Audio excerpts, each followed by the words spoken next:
여러분, 인간은 사회적인 동물이죠. 어느 누구도 혼자서 살 수 없습니다. 관계가 좋으면 평안하죠. 기쁘죠. 행복을 누리죠. 긍정적인 시너지 효과를 얻죠. 하지만 관계가 좋지 않으면 불편한 거예요. 우울하고 속상하고 부담이 되고 불필요한 사회적인 정서적인 에너지를 많이 발산을 하고 숱한 스트레스, 재정적인 손실, 거기다가 행복하지 않은 인생의 시간들을 살아가게 된다라는 거죠. 여러분, 가까운 사람들과의 관계를 어떻게 만들면서 살 수가 있을까요? 우리는 모든 사람들과 무조건 다 좋은 관계를 살 수도 없고 그러라는 것도 아니에요. 하지만 세상에서, 직장에서, 아니면 심지어는 교회에서 만나는 사람들끼리도 관계에 문제가 생길 수 있죠. 그럴 때 서로 적당히 거리를 둘 수도 있고, 아니면 정 힘들면 서로 안 볼 수도 있겠지만, 특별히 가족과의 관계는 그렇지 않죠. 우리가 마음에 안 든다고 해서 바꿀 수 있는 것이 아니잖아요. 어떻든지 간에 우리의 태도, 무너진 관계를 회복시켜 나가야 된다라는 거죠. 오늘 본문의 주인공은 요셉입니다. 요셉은 가정 안에서 힘든 시간들을 보내요. 아주 역기능적인 가정에서 인생의 시간들을 출발을 했죠. 태어나 보니 형들이 10명이에요. 많아서 좋기는 한데 엄마는 또 얼마 있다가 돌아가셔요. 다른 엄마들은 3명이나 됩니다. 아니, 가정 안에 다른 엄마가 3명이나 돼요. 자기 엄마는 없어요. 아빠는 어떠했는가? 무관심했나? 아니요, 그 반대입니다. 오히려 지나치게 요셉에게 관심을 기울였어요. 그것이 오히려 다른 형제들과 관계를 엉망으로 꼬이게 만드는 계기가 되죠. 요셉이 힘들었던 형들과의 갈등이 무엇이었나? 창세기 37장 2절에서 5절까지 말씀인데요. 우리 같이 한번 읽겠습니다. 시작. 야곱의 족보는 이러하니라. 요셉이 17세의 소년으로서 그의 형들과 함께 양을 칠 때에 그의 아버지의 아내들 빌하와 실바의 아들들과 더불어 함께 있었더니 그가 그들의 잘못을 아버지에게 말하더라. 요셉은 노년에 얻은 아들이므로 이스라엘이 여러 아들들보다 그를 더 사랑하므로 그를 위하여 채색 옷을 지었더니 그의 형들이 아버지가 형들보다 그를 더 사랑함을 보고 그를 미워하여 그에게 편안하게 말할 수 없었더라. 요셉이 꿈을 꾸고 자기 형들에게 말하며 그들이 그를 더욱 미워하였더라. 요셉의 어린 시절에 대한 이야기입니다. 요셉은 형들의 잘못을 아버지에게 일러 바칩니다. 이유는 잘 모르겠어요. 요셉이 유난히 정의로워서가 그랬나? 아니면 형들이 미워서 그랬나? 아니면 아버지가 살짝 불러서 너 예쁜 옷 해줄 테니까 용돈 줄 테니까 형들 나쁜 짓 하면 나한테 일러? 그랬는지 아무튼 이유는 모르겠습니다만 유난히 아버지한테 쪼르르 가서 고자질도 했고 아버지에게 이쁨을 받죠. 특별한 옷, 채색 옷, 당시 최고의 귀족들이 입는 레이스가 달린 고급 채색 옷을 지어서 입힙니다. 여러분, 그 옷은 단순한 고급 소재의 옷을 의미하지 않아요. 너는 특별한 나의 아들이야. 나머지는 됐고 그런 거예요. 다른 애들은 알 것도 없고 필요 없고 그런 메시지예요. 옷 소매도 널찍해서 일할 수도 없어요. 야야, 너 일할 필요 없어. 흙 묻혀서는 안 된다. 안 그래도 형들에게 미움을 받고 있는데 아버지의 특별한 편애, 거기다 요셉은 주책 없이 꿈 이야기를 해서 더욱 미움을 받죠. 요셉의 나이 17살입니다. 아버지의 심부름을 떠난 요셉이 형들이 양을 치는 현장에 다가옵니다. 멀리서 다가오는 요셉을 형들이 뭐라고 바라보고 이야기하는가? 37장 18절에서 20절 말씀입니다. 시작. 요셉이 그들에게 가까이 오기 전에 그들이 요셉을 멀리서 보고 죽이기를 꾀하여 서로 이르되 꿈꾸는 자가 오는도다. 자, 그를 죽여 한 구덩이에 던지고 우리가 말하기를 악한 짐승이 그를 잡아먹었다 하자. 그의 꿈이 어떻게 되는지를 우리가 볼 것이니라 하는지라. 형들이 요셉을 얼마나 미워하는가? 여러분, 어린 시절 형제들끼리 엉켜서 지내다 보면 서로 투닥거리고 싸우고 주먹질하고 미워하고 얼마든지 그럴 수 있습니다. 근데 형들이 요셉을 어떻게 미워해요? 죽여버리자. 저 인간 죽여버리자. 저 XX 죽여버리자. 그냥 혼내주자. 정신 차리게 하자 정도가 아니라 죽여버리자. 여러분, 요셉은 어린 시절 큰 상처를 받습니다. 결국에는 형들의 완력에 의해서 노예로 팔려가죠. 애굽으로 끌려가는 거예요. 완전히 다른 문화도, 언어도, 종교도, 생활 환경이 완전히 다른, 아무도 보호해 줄 수 없는 외떨어진 곳에서 요셉은 고통스러운 시간들을 보냅니다. 언제까지요? 총리가 되었던 30살 될 때까지 17세 팔려가서 13년간의 시간들을 그는 고생을 하는 거예요. 마침내 애굽왕 바로의 꿈을 해몽해 주고 그는 애굽의 총리 자리에 오르게 됩니다. 자, 총리가 되었어요. 성공했어요. 그러면 그의 상처, 그의 미움, 아픔은 자연스럽게 해소가 되었을까? 그렇지 않습니다. 총리가 된 건 총리가 된 거고 여전히 마음속의 상처, 아픔은 여전한 거예요. 요셉도 그 형들에 대한 미움과 분노를 씻으려고 노력을 했어요. 그러나 쉽지가 않아요. 억울한 일을 당하면서 속상했던 옛날의 기억들을 다 잊기 위해서 노력을 합니다. 애를 씁니다. 요셉이 결혼을 했어요. 첫 아들을 낳고 이름을 므낫세라고 짓습니다. 므낫세의 뜻은 잊어버림, 그런 뜻이에요. 잊어버리자. 뭘 잊어버려요? 과거의 상처와 아픔과 형들에 대한 미움, 분노 잊어버리자. 그냥 다 깨끗하게 지워버리자. 그렇게 마음속에 굉장히 큰 스크래치가 나고 아픔이 심각했음을 유추해 볼 수 있어요. 총리가 되고 나서 7년의 풍년 그리고 2년의 흉년이 있었을 때, 즉 그의 나이 39살이 되었을 때 꿈에도 잊지 못했던 형들을 만나게 됩니다. 17살 때 헤어졌어요. 지금 39살이에요. 22년의 시간이 지났어요. 22년의 시간이 지났는데 뜻밖의 장소에서 누군가를 갑자기 만나면 쉽게 알아보기가 어렵습니다. 더군다나 상대방의 신분이 바뀌었고 외모가 바뀌었어요. 더군다나 형들은 고개를 들지조차도 못해요. 요셉의 한눈에 들어온 형들의 모습, 온갖 감정이 교차를 하죠. 그런데 가만히 보니까 동생 베냐민의 모습이 보이지를 않아요. 궁금합니다. 왜 베냐민은 여기 없을까? 왜 안 왔을까? 자신도 팔렸듯이 형들이 베냐민도 팔아먹지 않았을까? 형들이 내 동생 베냐민도 그렇게 미워하지 않았을까? 그런데 그것은 요셉의 착각이고 오해입니다. 여러분, 요셉은 형들에게 그다지 좋은 동생이 안 됐어요. 그렇지 못했어요. 밉상 캐릭터. 동생이 요셉이 죽고 나서, 사라지고 나서 채색 옷을 입었다, 이런 기록 없어요. 동생 베냐민도 형 닮아서 그렇게 일러바치기 고자질쟁이였다, 그런 기록도 없어요. 그래서 형들이 자신을 미워하도 동생 베냐민을 미워했을 것이다, 이거는 요셉의 개인적인 생각이에요. 요셉의 착각이고 오해입니다. 어찌하든 여러 가지 우여곡절 끝에 요셉은 형들에게 자신의 정체를 밝히죠. 그리고 함께 끌어안고 웁니다. 창세기 45장 4절에서 8절까지 말씀을 같이 한번 읽겠습니다. 시작. 요셉이 형들에게 이르되 가까이 오소서. 그들이 가까이 가니 이르되 나는 당신들의 아우 요셉이니 당신들이 애굽의 판자라. 당신들이 나를 이곳에 팔았다고 해서 근심하지 마소서. 한탄하지 마소서. 하나님이 생명을 구원하시려고 나를 당신들보다 먼저 보내셨나이다. 이 땅에 2년 동안 흉년이 들었으나 아직 5년은 밭갈이도 못하고 추수도 못할지라. 하나님이 큰 구원으로 당신들의 생명을 보존하고 당신들의 후손을 세상에 두시려고 나를 당신들보다 먼저 보내셨나니 그런즉 나를 이리로 보낸 이는 당신들이 아니요 하나님이시라. 하나님이 나를 바로에게 아버지로 삼으시고 그 온 집의 주로 삼으시며 애굽 온 땅의 통치자로 삼으셨나이다. 요셉은 깨닫습니다. 아하, 하나님이 나를 이곳에 보내셨구나.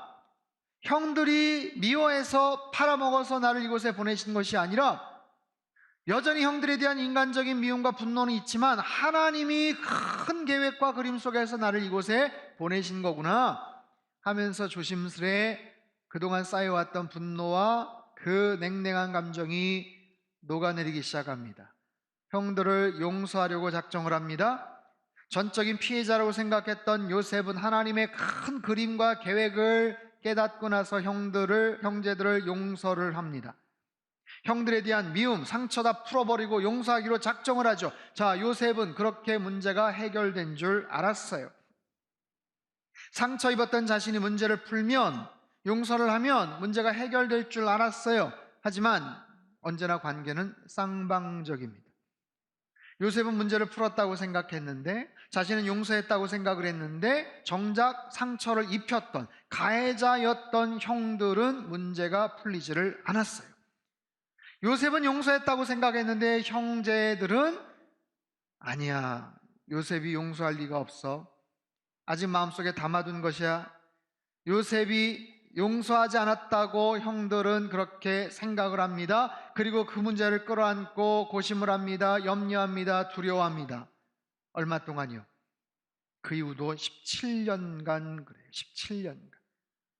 오늘 본문이에요. 아버지 야곱이 세상을 떠납니다. 여러분, 야곱이 세상을 떠날 때 나이가 147세입니다.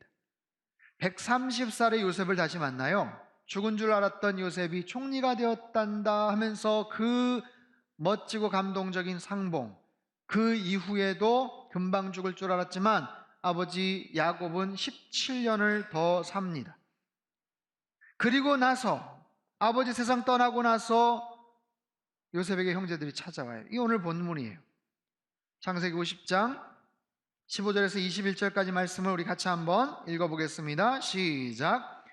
요셉의 형제들이 그들의 아버지가 죽었음을 보고 말하되 요셉이 혹시 우리를 미워하여 우리가 그에게 행한 모든 악을 다 갚지나 아니할까 하고 요셉에게 말을 전하여 이르되 당신의 아버지가 돌아가시기 전에 명령하여 이르시기를 너희는 이같이 요셉에게 이르라 내 형들이 내게 악을 행하였을지라도 이제 바라건대 그들의 허물과 죄를 용서하라 하셨나니 당신 아버지의 하나님의 종들인 우리 죄를 이제 용서하소서 하매 요셉이 그들이 그에게 하는 말을 들을 때에 울었더라.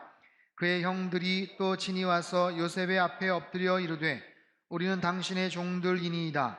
요셉이 그들에게 이르되 두려워하지 마소서 내가 하나님을 대신하리이까 당신들은 나를 해하려 하였으나 하나님은 그것을 선으로 바꾸사 오늘과 같이 많은 백성의 생명을 구원하게 하시려 하셨나니 당신들은 두려워하지 마소서 내가 당신들과 당신들의 자녀를 기르리이다 하고 그들을 간곡한 말로 위로하였더라. 아버지가 돌아가시면서 유언을 남겼다는 거예요. 그냥 유언이 아니에요. 그러니까 명령하여서 이루었다. 뭐라고요? 내가 죽어도 형들에게 복수하지 마라 라는 거예요. 여러분, 요셉은 그 말을 듣고 웁니다. 울었다고 성경이 나와요. 왜 울었을까요? 그들의 말이 새빨간 거짓말인 것을 알았기 때문에.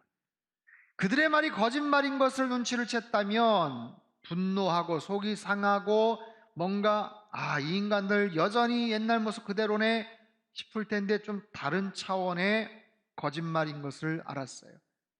형들이 대단히 지금 두려워합니다. 굉장히 비굴한 모습으로 요셉에게 그저 그냥 굽신굽신합니다. 형들은요, 총리인 동생이 두려워요. 너무나도 부담스러워요. 우리는 당신의 종들입니다. 형제 사이지만 신분이 더 강조되고 있어요. 지금 대애굽 제국의 총리와 피난민, 난민에 불과한 그런 형제들. 일반적인 관계라면 아무리 신분상의 차이가 있어도 이런 표현 적절하지 못하죠. 그러나 그들은 두려워하고 있어요. 요셉이 복수를 할까봐 염려하고 있어요. 아직 과거의 상처가 서로 간에 정리가 잘 되지를 못하고 있기 때문에 그래요. 피해자가 아닌 가해자로서의 관계가 회복되지 못하고 있기 때문에 그래요. 여러분, 요셉과 형제들과의 그 아픔과 그 꼬인 관계가 지금 몇 년간 지속됐는지 아세요? 아버지 나이 지금 147세입니다. 요셉의 나이가 56세예요.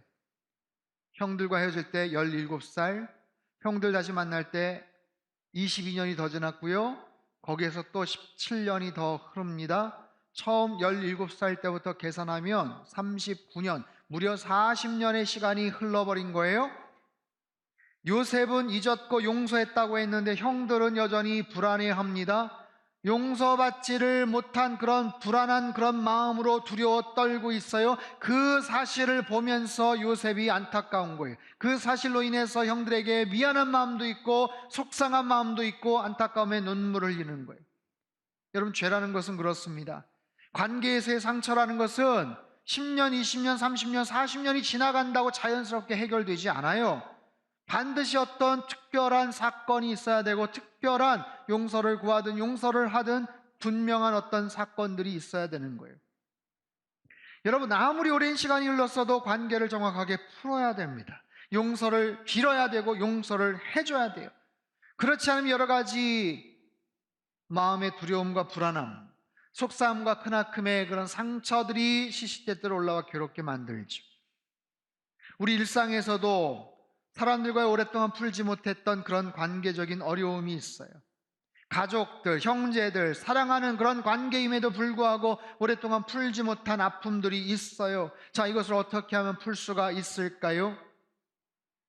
관계 회복의 달인, 관계를 망치는 사람이 아니라 풀어진, 속상한, 얽혀있는 그런 여러 가지 관계에 대해서 아무런 흥미도 없고 나물나라 팔짱을 끼는 그런 사람이 아니라 관계 회복을 조금이라도 더 잘할 수 있는 그런 사람, 어떻게 하면 우리는 그런 사람이 될 수가 있을까요? 한 세 가지만 말씀을 드릴게요. 첫 번째, 자기 자신에 대한 객관적인 평가를 하라. 대부분 문제가 생기고 갈등이 벌어지면요, 우리는 스스로를 기가 막히게 보호합니다. 내 자신을 방어하고 보호하는 기제가 있어요. 그래서 원인을 외부에서 찾게 되죠. 자, 요셉의 경우를 다시 한번 볼까요? 요셉의 경우 100% 억울한 일을 당했을 것 같은 요셉도 가만히 성경을 보면 요셉도 잘못한 것이 많았어요. 말씀드렸잖아요. 눈치 없이 고자질하고 센스 없이 형들 앞에서 꿈 이야기 막 자랑질하고. 여러분, 우리가 요셉의 입장에서만 늘 이야기를 들었기 때문에 그렇지, 만약에 형들에게 마이크를 주면요, 형들도 할 말이 좀 있을 것 같아요. 아버지의 노골적인 그 편애 속에서 얼마나 우리가 서럽고 속상했는지 몰라요. 그리고 언제나 요셉, 주먹을 부르는 얄미운 그 행동들, 무슨 말인가? 내가 어떤 성향인지를 파악할 필요가 있습니다. 내가 처해 있는 그 환경 상황을 좀 더 객관적으로 볼 줄 알아야 돼요.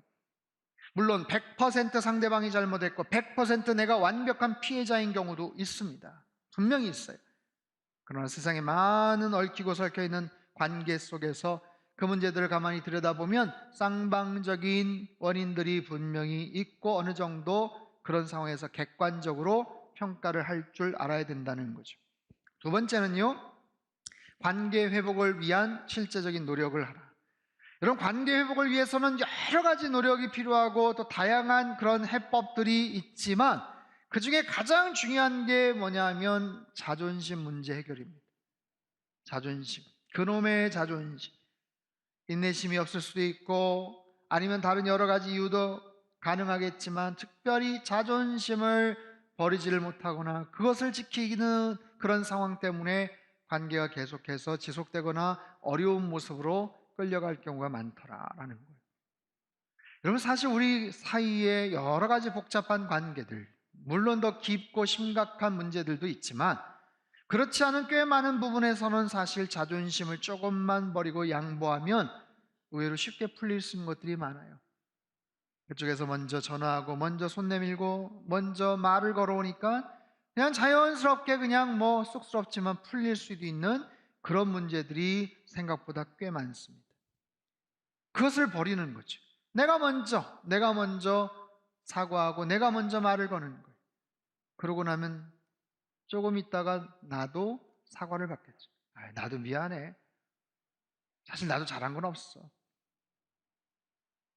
조금만 먼저 내가 사과를 하면 나중에 사과를 받을 수 있는 바로 그런 거죠. 여러분, 관계 회복을 잘할 수 있는 여러 가지 방법들, 비결들도 있겠지만 그리고 관계 회복을 통해서 얻을 수 있는 굉장히 소중한 그런 여러 가지 유익도 있겠지만 관계가 잘 회복이 되고 형성이 되면 그들을 통해서 내 앞길이 조금 더 평탄하고 순탄하게 이어질 수도 있고요. 만약에 정반대라면 나는 무시하고 그냥 관계가 깨어져 버리고 그러지만 어떤 특정한 상황에서 결정적으로 내 앞길에 발목을 잡을 수도 있기도 하다라는 거예요. 여러분, 그래서 잘 기억하십시오. 모든 사람들과 관계를 다 잘할 수 없어요. 어떻게 그게 가능합니까? 모든 사람들과 다 관계를 잘하는 것도 아니에요. 하지만 어떤 사람이라도 적을 만들어서는 안 돼요. 적이 되어서는 안 됩니다. 특별하게 틀어진 관계가 되어서는 안 된다라는 거죠. 마지막 세 번째입니다. 내 상황을 하나님의 관점으로 보라라는 거예요. 가장 중요한 핵심이죠. 자, 요셉의 경우를 봅시다. 45장 5절 말씀 우리 같이 한 번 더 읽어보죠. 시작. 당신들이 나를 이곳에 팔았다고 해서 근심하지 마소서, 한탄하지 마소서. 하나님이 생명을 구원하시려고 나를 당신들보다 먼저 보내셨나이다. 아멘. 50장 20절입니다. 시작. 당신들은 나를 해하려 하였으나 그것을 선으로 바꾸사 오늘과 같이 많은 백성의 생명을 구원하게 하시려 하셨나니. 아멘. 여러분, 요셉은 하나님의 관점으로 모든 것을 바라봅니다. 자신의 모든 상황들, 형들과의 관계들, 자기가 그동안 받았던 상처와 아픔과 수없이 속상했던 그런 일들, 하지만 그것을 하나님의 큰 그림과 계획 속에서 들여다보다 보니 살짝씩 마음이 풀리고 이해가 되고 용납이 되고 용서가 되는 거예요. 여러분, 수평적인 관계에서 얽히고 설킨 것은 절대로 내 의지와 내 노력을 가지고 푸는데 한계가 있습니다. 결국엔 하나님의 관점, 하나님의 수직적인 그런 관계 속에서 모든 것을 들여다볼 때 이 부분들이 이해가 되고 용납이 되고 용서를 할 수 있는 부분들이 되죠. 관계 회복의 달인, 관계 회복의 달인. 여러분 주변에 혹시 그런 분 계세요? 정말 특별하게 관계를 참 잘 쌓는 분들, 저분은 정말 관계의 달인이야. 그럴 수 있는 분이 혹시 있을까요? 최고의 관계 회복의 달인이라면 역시 예수 그리스도, 예수님이시죠. 여러분, 예수님의 용서와 사랑의 모습을 한번 생각해 보십시오. 어떻게 제자들의 발을 씻어 주실 수 있었을까요? 스승으로서 제자들의 발을 씻는 게 어렵다, 그 얘기가 아니에요. 혼자서 12명의 장정들을 발을 씻는 게 어렵다, 그 얘기가 아니에요. 여러분, 그 중에는 금방 있으면 자신을 팔아 넘길 가룟 유다의 발도 있었어요.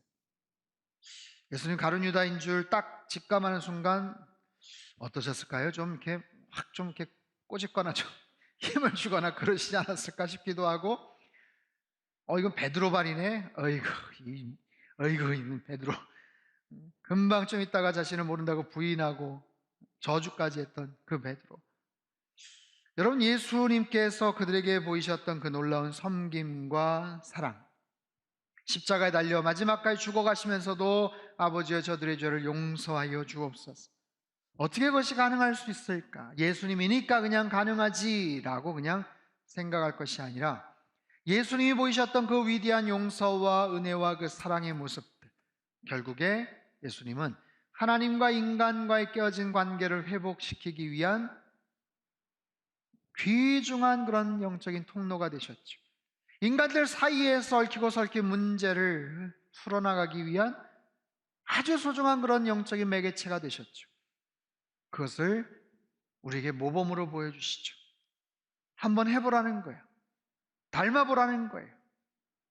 예수님처럼 더 낮은 자세로 섬기고 발을 씻어주고 용서하고 사랑해보라라는 거예요.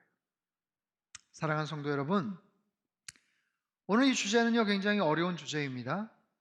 짧은 30여 분 동안 사실은 이거를 받아들이고 그대로 실천으로 옮기기 좀 벅찬 주제일 수 있어요. 하지만 우리 일상에서 대단히 실제적인 그런 내용입니다. 관계 달인이라고 했습니다. 여러분, 어느 누구도 달인이라고 우리는 말할 수 없어요. 그러나 서두에 잠깐 제가 언급했던 그 생활의 달인이라는 그 프로그램에 나오는 사람들처럼 정말 끊임없이 노력하고 애를 쓰고 수고하고 보다 더 맛있는 음식을 제공하기 위해서 밤잠을 못 자고 자기 희생을 하면서 마치 사명감을 가진 그런 사람처럼 수고하고 애쓰고 노력을 하다 보니 그 분야의 달인이 되었던 것처럼 여러분, 우리도 부족하고 연약하지만 그 부분의 필요성을 알고 조금씩이라도 더 노력하고 조금씩이라도 더 마음을 열 수 있다면 우리 주변에 혹시 얽히고 설켜 있는 그런 모든 관계들, 깨어진 관계들, 그냥 시간이 지나면 해결되겠지, 알아서 하겠지, 그게 아니라 내가 좀 더 적극적으로 다가서고 그 얽힌 문제들을 풀어나갈 수 있지 않을까. 오늘 주신 말씀을 통해서 여러분 마음 가운데 성령님께서 깨달음을 주시고 혹시 따끔거리는 아픔을 주신다면 그 부분을 한번 그대로 주님의 십자가를 보면서 한번 실천해보고 적용해보라는 성령님의 저는 음성이라고 믿습니다. 사랑하는 성도 여러분, 관계 회복을 위해서 더 열심히 애를 쓰고 수고하시는 그런 하나님의 사람들 다 되시기를 주님의 이름으로 축원합니다. 그 과정을 통해서 우리 가정이 행복하고 여러분 주변의 모든 관계가 더욱더 따뜻하고 아름다운 모습으로 그렇게 변화되는 놀라운 역사가 있게 되기를 주님의 이름으로 축복합니다.